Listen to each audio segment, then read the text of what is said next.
to Philly Sports Unfiltered. Guys, in today's video, I am going to break down why I think Jalen Hurts is poised to have an absolute breakout season.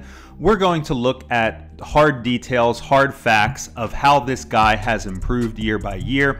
And we're going to look into the progress that he's made in the offseason. We're going to look at what his teammates are saying. We're going to look at what his coaches are saying. And we're going to put that all together. And it is going to explain why I believe that he is headed for a breakout year. And I think it's going to be a really good year for the Birds. So let's jump straight into this. So first of all, we just got through OTAs, and there was a lot of good information that has come out of OTAs about the work that Jalen Hurts has put in the offseason and some of the improvements that he has made to his toolkit.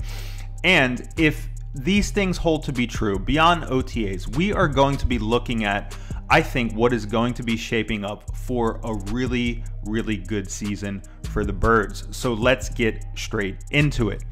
So one of the things that we have to keep in mind for this upcoming season, that it is going to be the first time since Jalen Hurts has been in high school, since he is going to have the same offensive system for the second year in a row. This guy has constantly, year after year after year, he's had no continuity with the systems that he's played with. Some of it was, related to school transfer, different offensive coordinators, but now he is in the same system for the second year in a row, and I think that that experience is going to pay out dividends. And offensive coordinator Shane Steichen just said that Jalen Hurts, he has a relentless effort to be great. We've all seen his work ethic, not only for his work ethic for football, but how he takes care of his body, how he hits the gym. Steichen said every approach he takes, it's like he doesn't have an off season. He's always on it. He's always thinking about football, or always talking about football day in and day out. He's continuing to grow as a player. This is what it takes to be great. You need that tunnel vision. You need to be locked on for wanting to be the absolute best. How many players in the league have we seen that have all the talent in the world, but they're not willing to put in the work? They don't love it. They don't eat, sleep, and breathe football. For Jalen Hurts, that's something I don't think that anybody can take away from him. This guy loves football. And the word from OTAs is his timing was better. He was, in better lockstep with the receivers. He was making, faster reads, quicker progressions, all good news. These are the things that we saw him struggle with last year. We saw he had a little bit of a hitch on some of his balls because maybe he wasn't, trusting his receivers. Maybe he wasn't comfortable in the offense. Maybe he was just overthinking of it.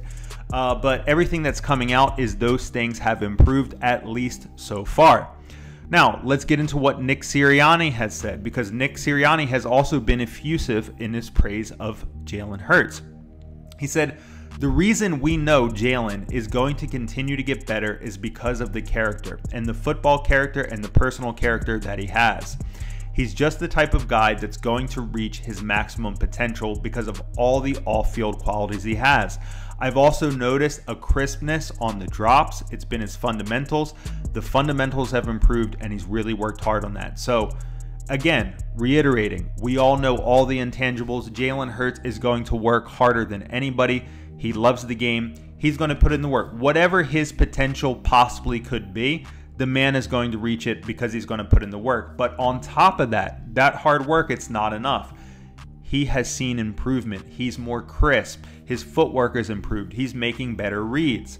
And even his receivers are saying it. Dallas Goedert said, I feel like his ball's got a little bit more zip on it.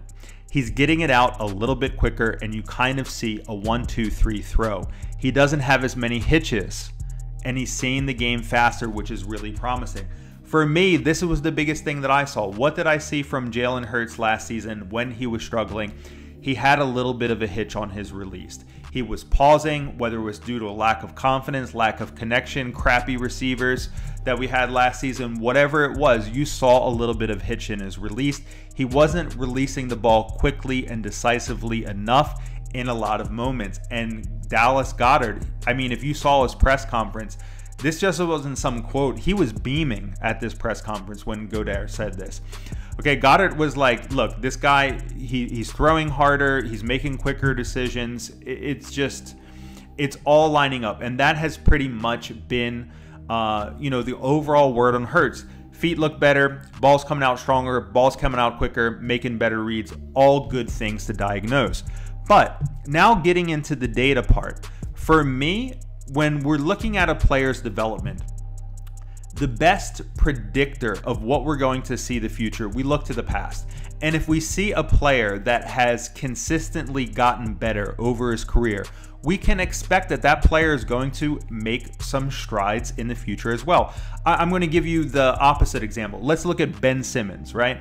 Ben Simmons, this guy was the same player forever through the entirety of career. He was the same player in high school as he was in college, as he was in the pros. If you go back and you look at Ben Simmons as a player, he never progressed. But now let's go back and look at Jalen Hurts' career. Go back to 2016 in Alabama, okay? This guy was only completing, 62% of his passes as a rookie, okay, in college. And then you look, second year of Alabama, there was a slight regression, but then you look at year 3 in Alabama. He went from 62% in his rookie year to 72%, and then he maintained that the following year in Oklahoma at 69.7%. So over the course of his college career, he got about 10% more accurate with the football, which is the direction that you want to see. You also look for yards. You see an increase in the amount of yards that he threw. You see a consistent increase in the average yards that he is throwing per pass. He started out at 7.3. He ended at 11.3. Okay, started out at 23 touchdowns. He ended up at 32 touchdowns.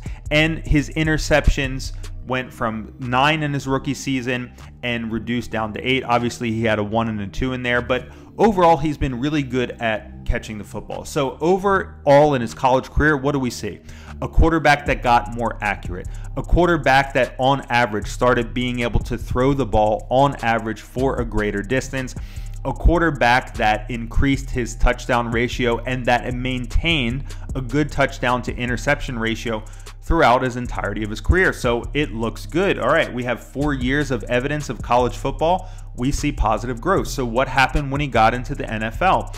We see the same thing. Okay, so we got into the NFL. Obviously, defenses are tighter. It's harder. So first year in the NFL, in limited games, he only completed 52% of his passes.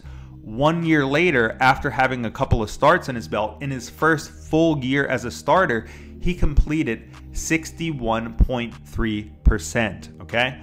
And so if we're looking at that, if we consider, 2021 was basically really his first year fully in the league, and we look at his college numbers, it was about the same. His first full year of a starter, he completed around 62% of his passes. We go over to his first full year in the NFL, around the same, around 62%. And if he can have the same type of growth that he had, in college, where he's going to get 10% more accurate over time, even if we see him jump up to 65%, 66%, and increase, the average passing yards that he's having per play, he is poised to have some growth. So guys, that is how I'm looking at this. I'm looking back historically. Jalen Hurts has consistently, as a player, gotten better and better and better over time, especially as a passer. Now, we already know that he has a great work ethic. There's good news about him coming out through the OTAs. I think all of these things, you mix it together, this man is poised to have a breakout season. But what say you? Do you guys believe that Jalen Hurts is poised for a breakout season? Let me know in the comment section below. Really curious how you guys weigh on this one. Interested to chat it up in the comment section. That's all I got for this one, guys. Go Birds, and I will catch you in the next one. Peace.